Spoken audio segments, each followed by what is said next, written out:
The Israeli genocidal war machine is not only carrying out an extermination campaign on the people of Gaza, but it is working on dismantling any form of the health system. It is more than 400 days of the genocide now, and the occupation military has rendered over 100 hospitals out of service. And of those that are open, they are on the brink of collapse as Israel targets and allows them little to no medical supplies, deliberately putting the lives of thousands of sick and wounded Palestinians at risk. Mass graves have now been found at 7 hospitals, while doctors and other members of the health sector are maimed and murdered and kidnapped in the process. To discuss the catastrophic health and humanitarian crisis in Gaza at the moment, Dr. Osama Hamed is a consultant surgeon from Jordan who has been in Gaza twice this year. Dr. Osama, a very good morning to you. Assalamu alaikum and welcome to Radio 786. Thank you, Tashri, for having me on your show, and thanks for concentrating on this very important topic about what's happening for the healthcare system in Gaza. And maybe let's begin there by taking us into an account of what the true extent is of the, not just the clinical picture of the Gazans that are having to endure the situation at the moment, but also the ability by the medical service to withstand and respond to this crisis.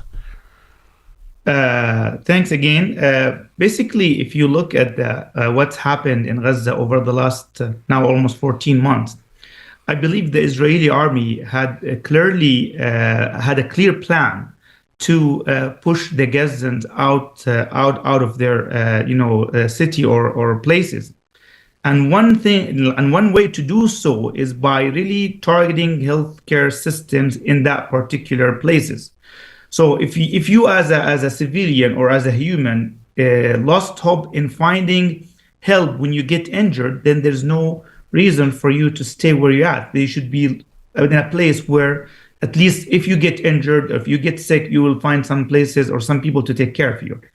If you remember, on November 17th, that was a few days ago last year, the Israeli army attacked the Baptist hospital called the Ahli Hospital or Al-Ma'madani Hospital. It's a private hospital that follows the Baptist Church in Jerusalem. So it's more of a charity hospital, and it's one of the oldest private hospital in Gaza. So look at so it attacked it by a rocket that killed and injured more than 500. That was almost a year ago. That was the first clear attack on healthcare system. If you analyze this attack, it was on a hospital, and that's not allowed against all international laws and Geneva Conventions. It was against a Christian hospital, not like a Muslim hospital.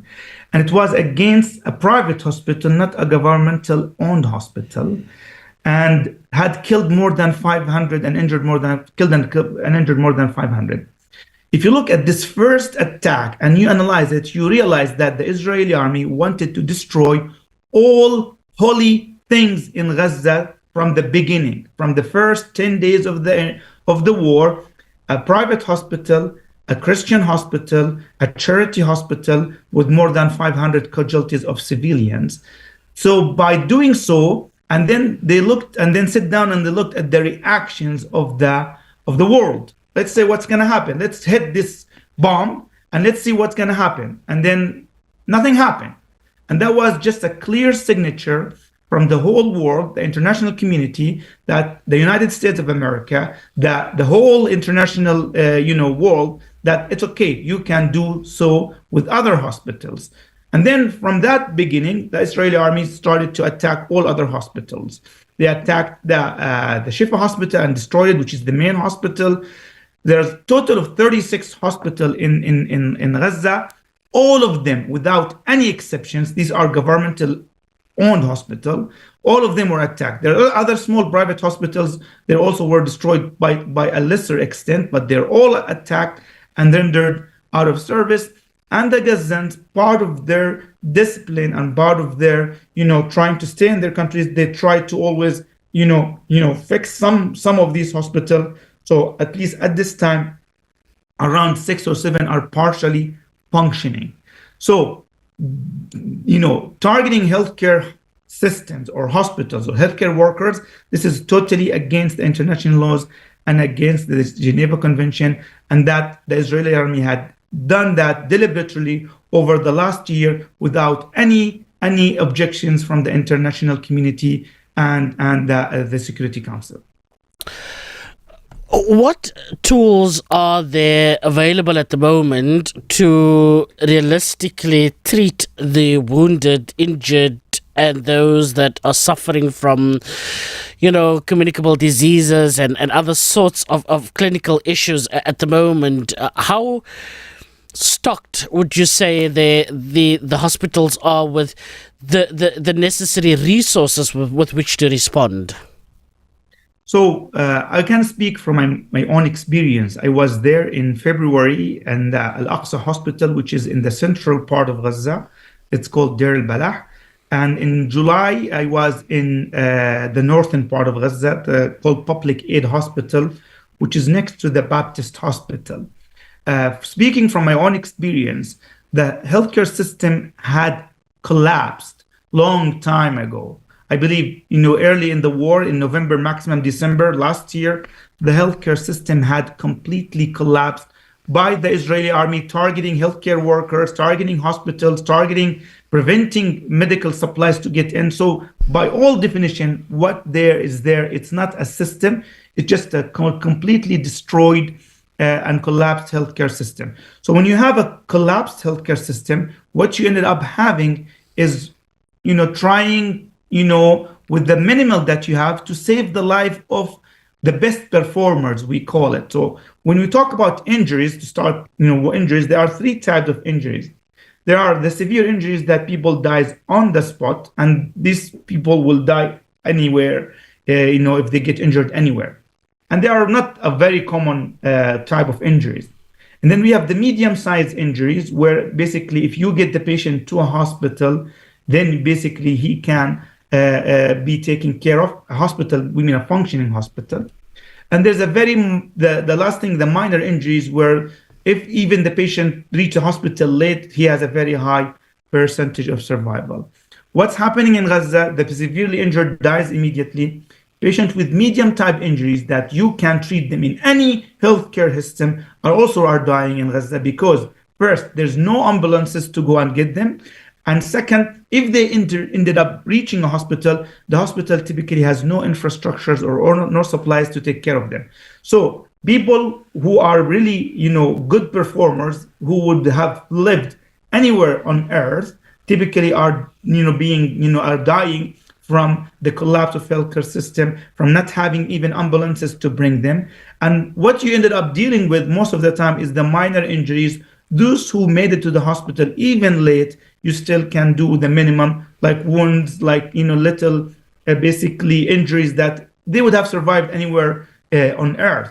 So a lot of people are dying from injuries that could have been saved and basically taken care of in any good functioning healthcare system.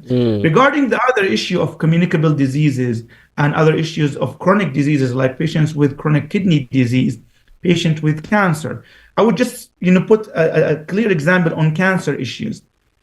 The whole Gazan populations has only 3 functioning pathologists by the time the war started. When you talk about pathologists, those who made diagnosis of cancer, the Israeli army had killed 2 of them, and there's only 1 pathologist left in the whole Gaza.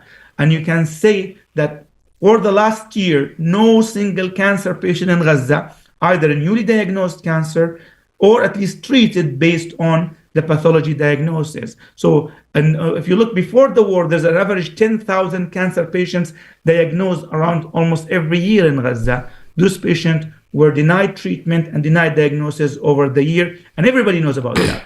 Patients with chronic kidney disease, renal failure, they have limited access to dialysis. Typically, a patient with renal failure, they get dialysis 3 times a week. The Gazan people, they get dialysis 1 or 1.5 times a week, and you can see what that had impact on their healthcare. Patients with communicable diseases, very simple communicable diseases that can be cured by having just water and some, fever-reducing agents. These people are dying, and I've witnessed children, pediatric age group, 2 years old, dying from hepatitis A, which is a communicable disease that should never kill any patient on earth. But what happened there? They don't have access to clean water. They don't have access to at least fever-reducing medications, and that's why a lot of people are dying. There's a paper published in the Lancet. They're expecting the actual death, the direct and indirect death, to reach actually more than 250,000 people, which is around 10% of the Gazan populations actually will be, most likely the real number of death after this war finish. Yeah. And I mean, on the hepatitis A matter, of course, it's, inflammation of the liver that can cause mild to severe disease. And, the simple way to treat it is just simply to rest and to adequately hydrate. And that clearly isn't even within reach at the moment for very many Gazans, as it were. A couple of months back, when we did a very similar study of the medical situation in Gaza, we saw scenarios in which, doctors were relaying how they needed to perform certain surgeries or make incisions, for instance, without the necessary, anesthesia and so on. Is that pretty much likely still the scenario? Yes. You'll be surprised that a lot of times you will start your surgery without even electricity. I would say the basics of anesthesia are there, but it's not the luxury of anesthesia. A lot of time you ended up doing a lot of things without even local anesthesia because it's not available. But when you ended up doing a surgery, you will have the basics, the most basic form of anesthesia. And basically still after surgery, this patient does not have even any beds to go. They won't have a hospital bed. So you ended up being in the corridors, being on the ground. So still the situation is grave. And even if it is worse as we speak right now, over the last 2 months, the Israeli army, especially at the north part of Gaza, had decided that these areas, no civilians should be there. And I'm sure you're hearing the news. Just yesterday, there was a massive attack on places or buildings next to the Kamal al-Udwan hospital. And there's more than 80 martyrs as we speak right now. Majority were children and women. And they're still under the rubble. Nobody was able to reach them. So again, this is an ongoing genocide. And I think you guys in South Africa were the only, or it's the first to step up and say to the whole world that basically this is a genocide, and your actions in the International Court of Justice and the International Criminal Court, the Palestinians actually are basically considering this as a big standby, and they're really appreciative of what you guys are doing in South Africa for this. Yeah, no, we're definitely compelled to do something, and this is but the least that we can do, other than a civilian boycott and a commitment to the liberation of the oppressed, of course, in Palestine. I want to understand, some of the accounts that I've read from doctors that have said that there's clear indications, for instance, that children are being targeted because sniper bullets and other fragments are being removed from skulls, from different parts of the body, etc. That not only is there kids that are dying as a consequence of buildings being brought down to a rubble, and they're caught under it or in it, and that is what causes problems. There's also a high degree of accounts that I've heard of asphyxiation, in which before the bomb drops, it literally sucks the air from that area of target, and those that may live in and around that vicinity where the bomb is about to fall, literally suffocate to death. And so I want to hear, purely just so that we have this on the record, what are some of the clinical observations that are being made at the moment in regards to children in particular? So I can assure you and confirm that most of the injuries that I've dealt with surgically were actually children. both in the southern part or the middle part of Gaza while during February stay, as well as in the July stay in the northern part of Gaza. Most injuries that I've dealt with were actually children's. Most of them were affected by airstrikes and shrapnels that had shattered some organs in their body. So that's I've seen it. I've got a lot of shrapnels out of their bodies. I did not encounter any myself, any children with a direct shot by snipers. I've counted women and other civilians by affected by direct shot with snipers that basically affected their internal organs. In terms of the asphyxia that you've mentioned, I don't think basically we've felt and witnessed some airstrikes next to our hospitals.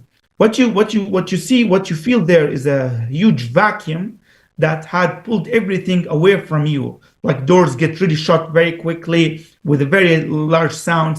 So we've felt this vacuum basically effect from these airstrikes, but I don't think it would reach a point of asphyxia. People get asphyxia when they get trapped inside an area that there's no oxygen available, but just the vacuum effect itself, I did not witness any clear asphyxia from the vacuum effect of these bombs. But we've felt it, where basically you will be sitting there and you feel like a whole vacuum effect coming to you.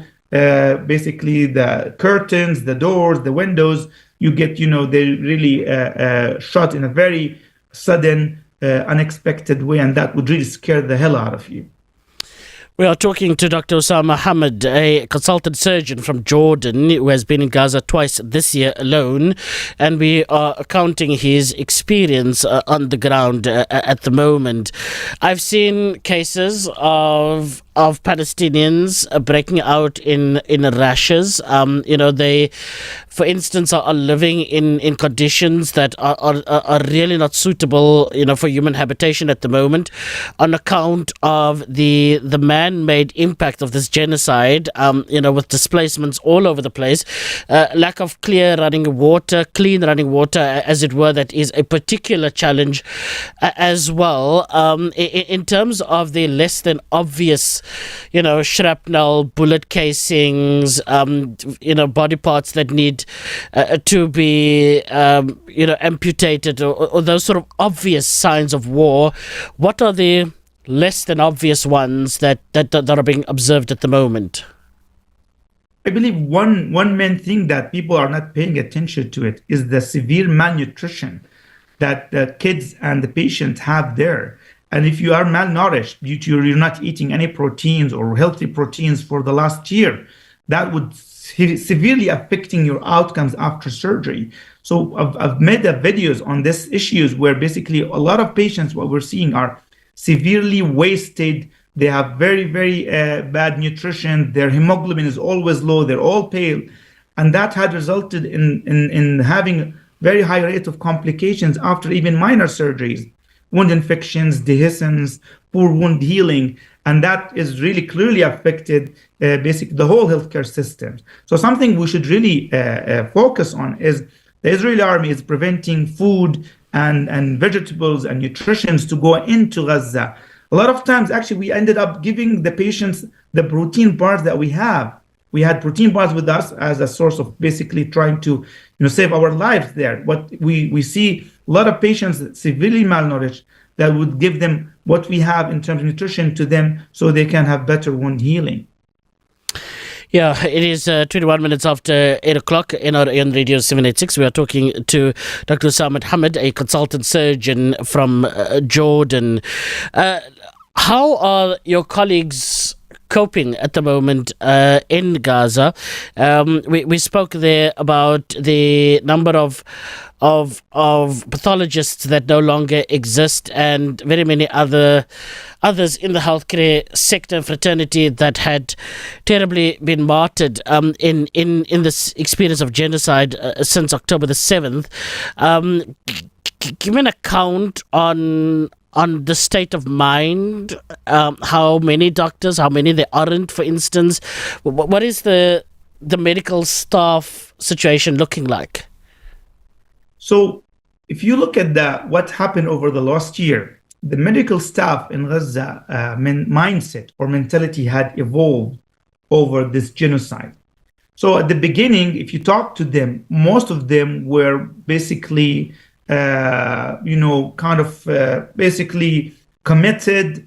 They're disciplined. Most of them, the majority, they started, very with high morals. They wanted to help and save as many people as they can.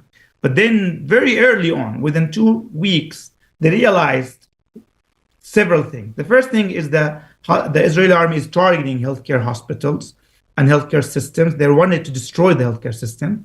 Second, two, the number of casualties are way beyond any healthcare system to take care of. So, and the third one, with this siege and limited supplies, they have start now coping with the whole situations. So if you look at the first 2 weeks, they have a very high morals, high mindset that they want to help. And very early on, after the genocide started, they start to realize how limited they are in terms of how many people they can help and how many hours they can work and how much discipline they have to stay to save as many lives as possible. And you can say, and then after that, after a few months, they started the genocide affecting the healthcare workers themselves. They've been deliberately targeted by the Israeli army, killing doctors, arresting doctors, nurses, and then now they start to look at their lives only. So maybe in December, January, you will see a lot of healthcare workers, either they've tried to leave Gaza and some of them were successful, some of them were killed by the Israeli army, some of them were arrested by the Israeli army, and some of them have mental breakdown and decided to go home and stay home, trying to try to find to save their life and save the life of their kids by trying to look for the basics of the human life: water, food, and shelter. And after January, in February, I think some of them had some mental recapping and started to come back in a very fixed schedule. Though typically they work 1 day and they get 2 to 3 days off, trying to secure the basics of life for the kids. When we interacted with them, I could feel that basically how bad they've mentally been affected by these issues. They are accepting death in a very